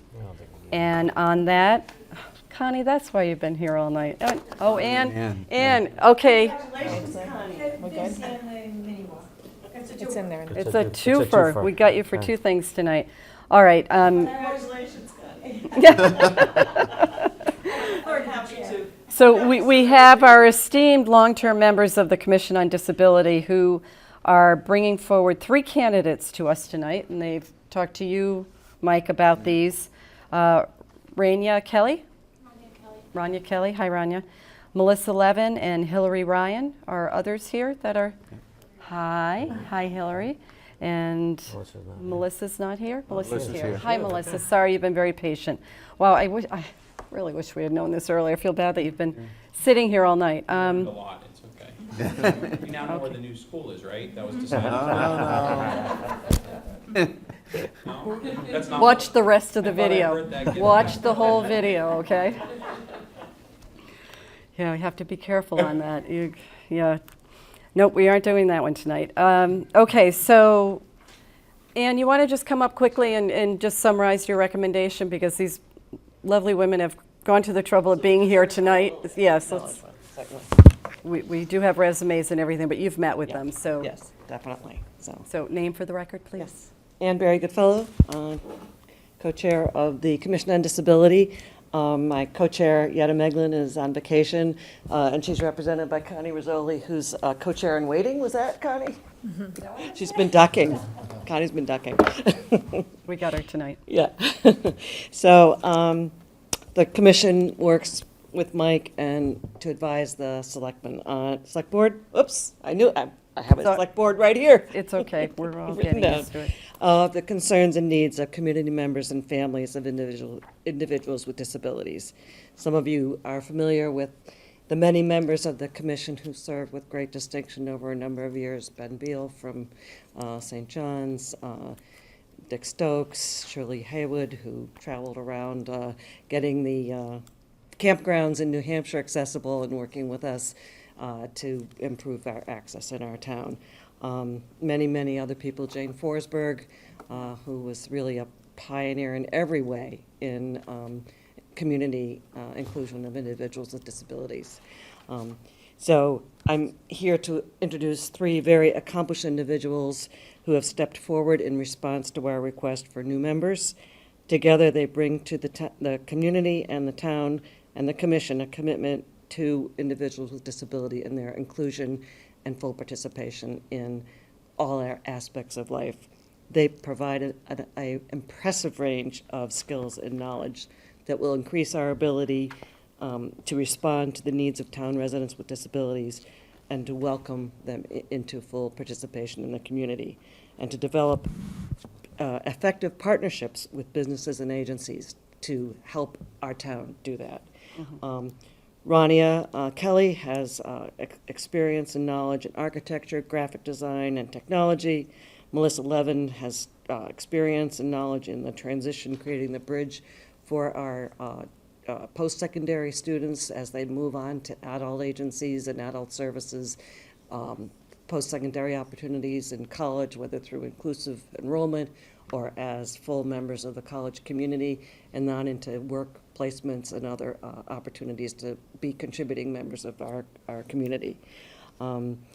Hillary Ryan has extensive experience in developing business partnerships, again, with the idea in mind to bring business partners in so that our young people who are transitioning from our schools into post-secondary opportunities have access to jobs and full careers. Right. So this is just really an astonishing and really welcome increase to our capacity to work with others in the community who are interested in serving our families who have individuals with disabilities or our people with disabilities. So here they are. And credit to you for all you've done all these years, and Connie and others. It's been very impressive. It's subtle. Feels like it's behind the scenes, which I know you don't want to feel like you're behind the scenes, but you're there and you've made differences. I can think of things like the School Street Playground, which when it was getting reimagined, forgot about handicapped accessibility, and that got rectified. It's just this one example, but all along the way, your advocacy is very important and very well directed and successful. So it's nice to have more strength in your organization and the commission. Any questions about these candidates? No questions, just a thank you. Very impressed with all their resumes, I have to tell you that. So. Yeah, thank you, ladies, for stepping forward. So why don't we take these one at a time, so they want to scoot out. Well, let me go back to my... Okay. So, I move that we appoint, we'll go back now. What's the timing? What are the terms? Full members. Full members, yeah. Until? So it would be 3 years. 3 years, yeah. I don't think anyone is I don't filling a think they're, vacancy, so. 22? Yeah. Okay. June To 30th. appoint Rania Kelly, Melissa Levin, and Hillary Ryan to be full members of the Commission on Disability for a term to expire on June 30th, 2022. Second. All in favor? Aye. Opposed? None. Again, thank you, Thank you. ladies, for coming forward. And You're welcome to stay for the rest of the meeting. yeah, we still have a lot to do. And a lot to learn. Do not go yet. Okay, thank you for coming in, Ann. It's nice to see you, and thanks, Connie. The next one we'll do is election officer. You want to do cemetery first? Cemetery, okay. We have Mike Beaumont, who's willing to be reappointed. Why don't we just keep doing these one at a time? Yeah, so move that we reappoint Michael Beaumont to the Cemetery Commission, Second. Term expiring, 2022? 2022. 2022? yep. Second. Okay. So that's on the other All in thing, right? favor? Aye. You in Aye, favor? Aye, yes. okay. Opposed, none. Election officer, Dottie Powers has recommended Jane Wigan, former library trustee, for a term ending June 30th, 2020. Correct. I move that we appoint Jane Wigan to be election officer to June 30th, 2020. Second. All in favor? Aye. Opposed, none. Next, we have 3 new appointees recommended for Youth and Family Services. All right, these I people here? recommend that we appoint- One. Oh, good. Okay, you're the Christie. patient one. You're Christy? Hi. So we have Christy Christy. Harrison, Diana Mariucci, and Mary Carol Waters. Mike, you've recommended them? I recommended them. Danielle? I mean, I'll just say that this group of candidates that we interviewed over the last 2 weeks, I mean, I You're haven't blown away. seen a group of candidates like this in a long time. Well- What talents we've gotten. That's great, and somehow pass the word back how you learned about these so we can figure out how we're finally connecting with people. I mean, we try so hard to put it out there, but if there are ways that made you aware enough to step forward, let us know what we're doing right. And I know Mary Carol Waters and now Christy, and Diana's not here, but you and No, I know Diana very well. Diana's Okay. president of the Sheehan PTO, and she has very done involved. a lot of work. Yeah. She's been in a couple of PTOs. And Danielle recommends. So why don't we I take move up that those we 3? approve Christy Harrison, Deanna Mariucci, and Mary Carol Waters to the Youth and Family Services for a term to expire on June 30th, 2022. Second. All in favor? Aye. Opposed? None. Congratulations. Thank you for stepping forward.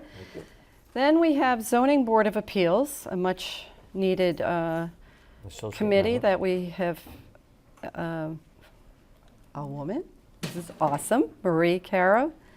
Kara, she was- Sarah, you? Right there, at the door. Hi. I recognize you. Thank you for stepping forward. So Sarah, you're down on this. You and Mike interviewed and recommend Marie for appointment to the ZBA, and you want to do this. It's a lot of work. Yeah. No. On a ZBA, that doesn't mean a whole lot. Alternates are not associates. Yeah, I mean, it's almost like being a full member from what I understand. It's very easy to be called upon to sit in on hearings, but it's important work for the town, so this is great. Any questions, comments? No. Okay. I move that we appoint Marie Cairo to the Zoning Board of Appeals as an associate member, a term Alternate? to expire June 30th, 2022. Second. All in favor? Aye. Opposed? None. I think that's all we're doing tonight, Mike? You did Yes. Dottie's? Yep. Yeah, that's it. Dotties. Okay. All right. Thank you, now Maria. You have others to take Thank you, this? Sarah. All right, Enjoy Sarah. the rest of your summer. That'll be up there. Okay. All right. We need to go backwards. Let's see what we accept gifts. We'll do that last. So why don't we talk about long-range financial planning? Wait, do No, you want to I do a don't wanna couple do on the this. I don't planning wanna do board? this. No? No. Okay. Sorry. It's okay. Not tonight. Okay, so this is Dukeman. We've asked you to come in and talk to us about long-range financial planning. You've given us some great ideas. I like to say that any organization goes through a life cycle, and this particular commission as an organization is going through a life cycle change, and you'd like to recommend we approach this part differently because we've evolved over time. So why don't I turn it over to you to highlight what you observe and what you think we should be doing. Sure. The Select Board appointed the Long Range Financial Planning Committee in 2003. So it's been in place for almost 16 years now. It was a committee that the Select Board appointed to serve as a working committee for you to make sure that the town kept focus on broader financial issues and long-term planning or financial issues, making sure the town was looking beyond the annual operating budget. There's so much pressure each year, particularly in those years, there was pressure to just focus on the annual operating budget and kind of devote resources towards that, and sometimes lost sight of the longer term. So you put this committee in place. It's been a terrific committee. It's made up of really broad representation of school and town officials, finance commission, town collector, assessors, treasurer, all kinds of folks, planning board. Very, very active group in those early years, meeting monthly throughout the year, working on various issues.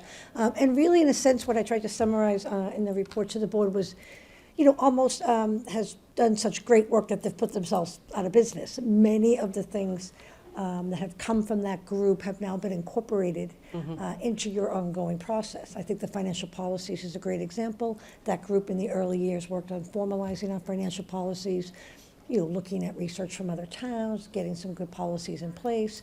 Now those are an ongoing part of our annual process. We put the financial policies, we self-report where we stand against our financial policies.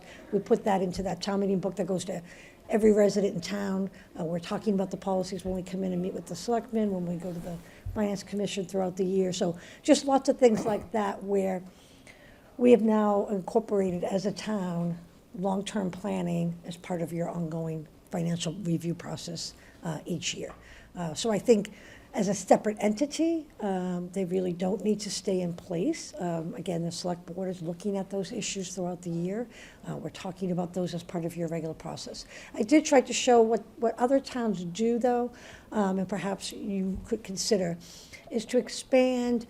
We come in at the beginning of the budget process each year, August, September timeframe, and give a status update on where we are with financial policies, with our debt cycle, what do we have in reserve accounts, various things like that. And you look at that each year. And it's right now an agenda item in one of your meetings in August or September. And some towns make that a separate process. Right. Almost like the Long Range Financial Planning Committee, other towns will do that in a 1 or 2 time meeting throughout the year on an annual basis. Through the Board of Selectmen or the Through the Select Board Board. of Selectmen. So I'm recommending, and try that for this year, so that we could, in September, the Select Board could either have a separate, schedule a separate meeting that just looks Yeah. at that. Some towns call it a financial summit, or, the long-range plan, and then you would invite the similar members that you would have from the long-range committee, as well as others. Yeah, but we And make it it's a really focused just a agenda. time to say, everybody, let's focus, let's look at those issues, let's make sure people know where those are before you start that, next cycle of the budget. And then you could come back during the year and have another meeting like that if you deem it As needed. necessary. So, and a couple of things, similar to when the board appointed the OPEB task force. We needed a lot of attention on OPEB when it was new. That task force was your working group to look at issues and vet things, make recommendations to the board. And now OPEB is just a regular part of our ongoing financial planning each year. So that task force was disbanded. I think Long Range is almost at that same point. But some towns who do have these, kind of summits and different versions of what they call them, they meet, 1, 2, or 3 times throughout the year, making sure that everyone is stopping. I think it's good to make sure everybody's hearing the same information. And one thing we Not have right now with duplicating it Long in all Range different is, ways. some of them, it's repetitive, because they'll hear it at Selectmen's meeting, and then Yeah. FinCom or budget steering, and when they come into Long Range and we say, this is what we're going to talk about, It's not really accomplishing the same, doesn't have the same need it did previously. Yes. I'm okay with that. So it's not in any kind of bad way, but I think in a good way, that so many of those things have been, by this town, fully incorporated. And we're doing that as part of our ongoing financial work each year. You're doing it as part of your budget. You're looking at all of those. You're presenting it to people. Do you see, if we did this meeting, do you see where the capital articles could fit in? I think that having sort of more robust conversations about the larger capital articles or new capital articles that might have jumped the line, so to speak, because of some availability of matching funds or some urgent need that comes up, whatever. Do you see that being like the need for a second meeting? Because those aren't usually ready in September or October for discussion. That would be a second meeting, or I would recommend that the select board has, some select boards have separate budget meetings. It's hard to talk about the budget to the extent we need to when you have a full agenda. You know, and so sometimes Right, I I'm hear you. coming in and maybe have a 15-minute slot to go through a lot of items. And we really need to Yes, drill and I down think there more. were two examples this year where kind of long range worked on things more that were really in the selectmen's purview. The capital budget, the recommendation on the CPA. But it is hard sometimes during the year when you're busy and working on other things to devote the time. So that could be the have to be alternative. is more that focused. The select board have a different meeting on budget items. Or, have the budget on a meeting where the other items are limited. If we do something like this, I think we need to hear from you when you think the timing works, so that we program that into our meeting agendas by September. We know what date is designated for that, so other things have to work around it, be on other meetings, and that we sort of protect the schedule to have those things at a predictable time, and then more people know about it in advance, who need to be there. I can see more involvement of staff, especially as it relates to the capital articles, needing to be there and have appropriate presentations ready. So planning ahead Yes. is really important. We don't want to find ourselves short on time and out of the ability to schedule, and that just wouldn't work. I mean, we could almost pick the last Monday in September or something, do you know what I mean, and schedule it Yeah, annually, so then yeah. everyone knows. That's exactly what these other towns do. It becomes, just as much as other things, becomes very. Rote. Yep. Our challenge this year is that we need to schedule in the rotation for the town administrator search, so we have to work around that. But if you can consider what you think is appropriate schedule so that your department can get its work done, get the feedback in a timely manner, et cetera, and come back to us with something on that, talk to Mike. Does that sound good? Yeah, I mean, I have a couple of questions. I Go mean, ahead. first I would say I think long range was a great concept, and it did a great job, and its work is embedded in the processes. I agree with everything you said. I think it just needs to be retired. So I think the second piece that you're talking about is more of a process piece for me. And I agree 100% with it needs to be its own kickoff meeting, where we hear from the department heads, where we hear from the town administrator. The same has to be replicated for capital. My experience has been, you come in, you have this list baked, the department heads show up and say, does anybody have any questions? It felt very much in reverse. So I'd like to hear from the beginning, so that we're all really clear when we go to FinCom. If people have reservations, they should speak up before the FinCom meeting, right? And we can either understand if we're aligned or not aligned, and not have disasters after the fact. So I guess my question though is, you're going to kind of lay out what you think a timeline would look like roughly in the period of time. But you said invite the same people as long range. So what does the meeting look like to you, I guess? Well, it could be a separate meeting, or, this year due to timing, it could be just, part of a selectmen's meeting, but we come in every year. I like the idea of a separate meeting. A separate meeting. We just so come you know. in, I come in every year in the August, September timeframe and kind of go through, we closed out the year, where do we stand from closeout, then look at a status, look at our debt. That meeting to me needs to be in the at least September, October timeframe, because you're trying to remind everyone and look at the long-range next 5-year projections, look at our debt schedules, do all that before people start talking budget for, would be doing the 2021 budget. You want that clear. So that's the time frame for that. We typically are not looking at capital right at that time. Right, exactly. So that would be later in the year. So that would be you and your team presenting just an overall financial, And I think the overall financial. that's we the do first meeting. That first meeting, but I Yeah. think we have the same people there that we have at Long Range, the town treasurer, the town collector, those. Perfect. To make sure that they're there and presenting any items. So it's a selectman meeting, but they're invitees. They're We want to attendees, make yeah. sure they're Yep. there, they may do some of And the FinCom presenting. can sit and listen and get the benefit of Right, hearing it's a it. public meeting, I mean, anybody can come, Yes. right? But we'll publicize it For what it is. specifically as a budget overview, budget kickoff meeting. Yes. And then I Okay. think the capital discussion occurs during your regular meetings throughout the year. That is one item that we've kind of been doing more of the capital vetting with Long Range, simply because the other items, that was an item for them to work on. But that really should be coming to the board, where you have a scheduled agenda item to look at capital, department heads coming to you. We like to separate out, at a certain point, there is routine capital, which, we don't want to spend too much of your time on, give you that more in a report format. But those different unusual items that they're coming directly to you and presenting that as And part of your justifying, budget yeah. process. Well, and also that we don't lose sight of the 5-year picture. Things need to be in a context, so we may be hearing about things that might go through this town meeting cycle, but we should always keep an eye in the longer-term horizon, so that everybody's informed as to what's coming down Absolutely. the line. And I think, as you said, things cycle.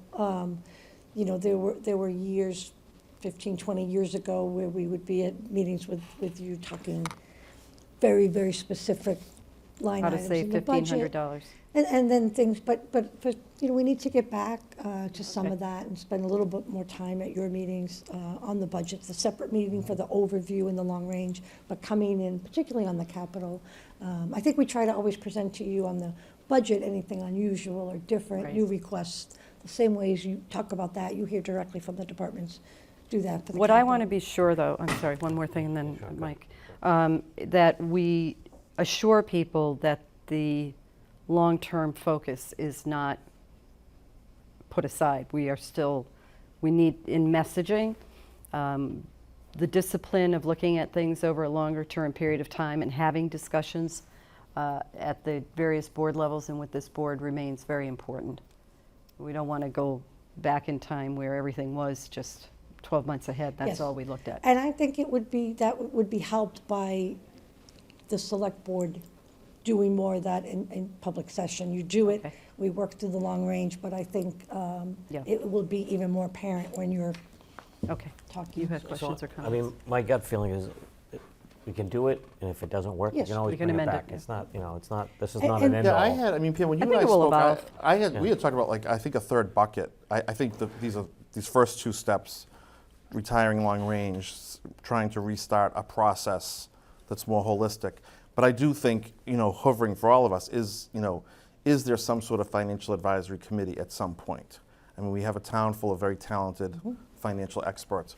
So maybe, twice a year, we get a group at a very high level just to offer their perspective. But I think that can wait.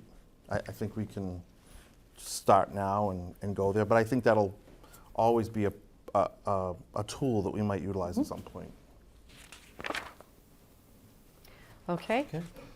Thank you. I think Good. we have Motion, some do we have to- agreement on this, and, To dissolve it? no, we just weren't reappointing to it, so I think we're Yes, okay. so we'll make sure that the committee members know Yeah, Yeah. that thank it's you. for a good reason. And you did, as I said, the same with the OPEB task force, disbanded that with the thought that if there was some major change, Right. whatever, you would So put why that don't right you back in and place. Laura come up with a communication and just run it by us before you send it out? And it should go out to the members and the Finance Commission, so that they're aware too. They get the same Thank you. communication. Thanks, Pam. Thank you. Okay. Minutes. Maria, so nice of you. No, we still have some other agenda items. This is the payment for Oh, yeah, fine. a month of a break in between. So next, Good Energy Services proposed agreement. We, at town meeting, voted to consider community electricity aggregation. We got approval to go to the next step, which is now what we're doing. Right. And that there is a proposed service agreement with Good Energy LP Mike, you want to talk a little bit, and Maria, Yeah, tell so us Good what we have Energy before us? LP were the ones that were advising us going into town meeting. They held a couple of information workshops. They were advising WEAC, and that advised the Board of Selectmen through materials that were shared with you about the benefits that could be derived from going down this road. They're vetted by the by MAPC. They're in a number of communities. They're probably the best consultant in this area for putting together some other communities to work with us, or that we can work with, or to stand alone as a community. There's a lot of communities that have been working together, and that seems to be the preferred route. That people So are going. they're a broker of They're sorts? a broker and consultant to the town on how to approach this and negotiate the terms of an agreement with the And Maria, providers. you've been working with them with the Westwood Environmental Action Committee. Yeah, we have worked with them since the very beginning Right. when they came to present to Mike and Tom the concept of the community aggregation. And then when we were preparing for the town meeting and trying to get data, they helped. They got all the electricity data from NSTAR for us. And they helped with presentation, data from other communities. And they've always been very, very proactive and very willing to help us, although they never got paid, of course. So at this point, you know, the town manager of Dedham we met with, it was very he had worked with them and for their program, and it was very. Are they a monopoly very of much- sorts in this industry? Are there others that are out there besides them? There are others, but There they're are not others. as well, as broad as these guys are. They have a lot of experience because of the number of communities and how long they've been working. So they also are kind of sort of wise about when is a good time to go out for bids. Because we're not like Eversource, they can go out for bids. So they told us, remember how there's a better time and a worse time. And they also say if we go out for bids and we don't have a good response, we'll go out again. So they don't want just to go out and get a contract for the sake of getting a contract. They want to do the best because their reputation is at stake if they, you know, it's like the stock play in the stock market in a way. So they have to be careful. And so we would like to ask that you approve the contract, signing a contract with them. So I have questions about the contract. Do anybody have any other No. questions on that? Nope. It looks like a boilerplate. It looks like what they've been using, and I don't understand a couple of elements of it. One was item number 7, assist municipality with presenting the plan to its citizen voters for approval. That's not what we said we were doing. It was going to be a select It's a board of decision. Yes. It says to its citizen voters for approval. So that's a problem in the contract. Okay, we have to We can change clarify that, because but- there is supposed to be a public meeting. By That's- your Yeah, yeah, approval, yeah. you are the approver. Right. Yeah. That's- I think that's we just, why I'm I think raising we it. just, the language isn't clear enough. It would needs- never get approved by the people. Right, I don't want to have a coming to contract meeting. telling us we're going for I something understand. that we're not, Okay. it's inconsistent with our town meeting right. vote. And number 12, I just don't understand what this says. Determine the number and identity of customers who did not affirmatively decline to participate in the aggregation program. Isn't that the number of people who participate in the program? I mean, if you didn't decline, if you didn't opt out, you're in it, isn't? Yes. Okay. Yeah. We'll Very- look at They're the trying to Well, measure I those don't who kn- didn't. Yeah, I think anytime you go out to things like that, there's a certain percentage that end up in this nowhere land. They didn't affirmatively accept or decline, and I think they want to try and make sure I think with that clause, they're trying to say we're trying to cross all our Ts and dot all our Is. But we were told it's an opt-out program. Everybody's in. It is an opt-out. So that just doesn't make sense to me. Well, the only people that aren't qualified for opting out are people that have already signed a contract with a provider. Well, let's not So be they- so obtuse about it Yeah. then. So just clarify language Please. 12. 7 and 12. 7 and 12. Yeah. Yeah, thank you for paying attention. Just I wanted to know what we might be agreeing to. I'd like it to come back in a revised form Revised form. in a couple of weeks. Yeah. Do you want to do it, see it at the next meeting, or? Yeah. Yeah, okay. I just want to know what it reads like, because again, I don't want us to be agreeing to something that Yeah. we aren't required to or given the permission by town meeting to do. Any other questions on doing this? Any No, thoughts it's- about it's- this firm? They seem Is- to be is- busy in this area. Is there a cost associated with it? No, is We that- don't no. incur any No, cost, don't right? There's no cost to They it. take a haircut from whatever providers that they. Okay. That's part of anybody would do that. Yeah, That's part of so the this isn't at a process. cost to the municipality. Yeah, they get cut on the. When it gets to the point of the aggregation proposal, that we will vet in a publicly Yes. scheduled Yeah, public hearing type absolutely. format. Right. Yep, it's required, it's I at just wanna least be one clear that- public hearing Right. Yeah. is required. So there are two things. There is the plan, the aggregation plan that kind of lays out a bunch of things that have to be met, criteria that have to be met, as well as how much percentage of renewable we would like and all of that. And then you go out for bids, and then you get the proposal. Are you suggesting that we also have a public meeting to review the proposals? I think we should wait and see. Wait I- and I see. Not don't- the proposal, but the I think The I think plan, the public, final the agreement. public proposal comes back to the Board of Selectmen for them to adopt. You do that in open session, so that could be. Yeah, I just want to make sure we give the public a fair Yeah. opportunity to weigh in I think on it's this. early on in the process to setting up the Yeah. framework for getting proposals. I mean, we have a lot of very savvy people in Yeah. town, and we want to make sure we do this right. Right. Yeah, but the process is also regulated, so there are good. clear mandates. Well, let's follow the regulations, Yeah, definitely, but let's definitely. make sure we do it right. Okay.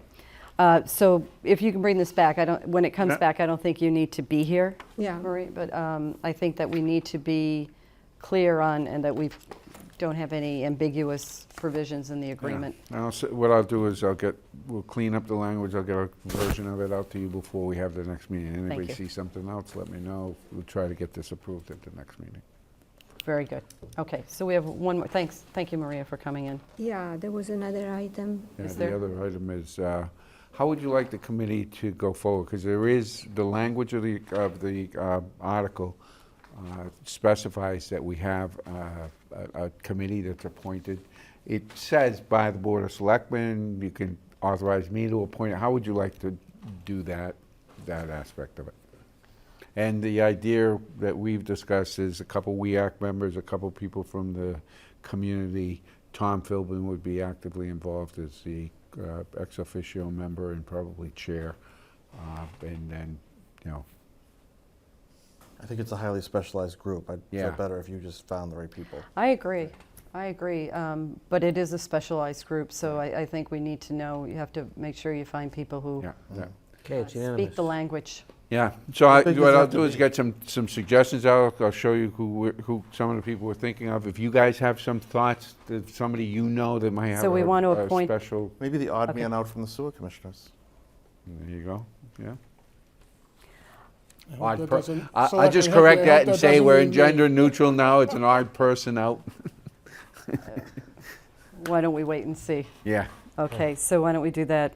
I move that we authorize the town administrator to appoint an advisory group which will provide input in the development of the community aggregate, Electricity. community electricity aggregate plan, and organize a community hearing once the plan has been developed. Second. All in favor? Aye. Opposed, none. Terrific, okay. Thanks for Thank you. bringing that to our attention. Okay, and lastly, we have, Minutes? we have item to accept gifts for the annual yes. tree lighting Westwood Weekend Stroll. So this is just to accept monetary donations to help support the marketing of a event-filled weekend in December that would culminate with the tree lighting. And in order to be able to accept donations, we have to approve it, that we can accept. So that's what it is. I move that we establish a gift account for all proceeds to help defray the cost for the Westwood Weekend Stroll on the weekend of December 6th, concluding with the Westwood tree lighting ceremony on Sunday, December 8th. Second. All in favor? Aye. Opposed, none. Okay, now we can do minutes at the end of a long evening. We have minutes from April 29th and May 13th, is that right? Yes. Tish, those Yes, two? that's Do you have copies? Do you need a copy? I read them online. You're all right? I'm all right. Yep. You read? them, yes. My last meeting and then transition, yes, I did read them. Okay, I did too. So recommendation for approval? I move that we approve the minutes from April 29th, 2019, as written. Second. All in favor? Aye. Opposed, none.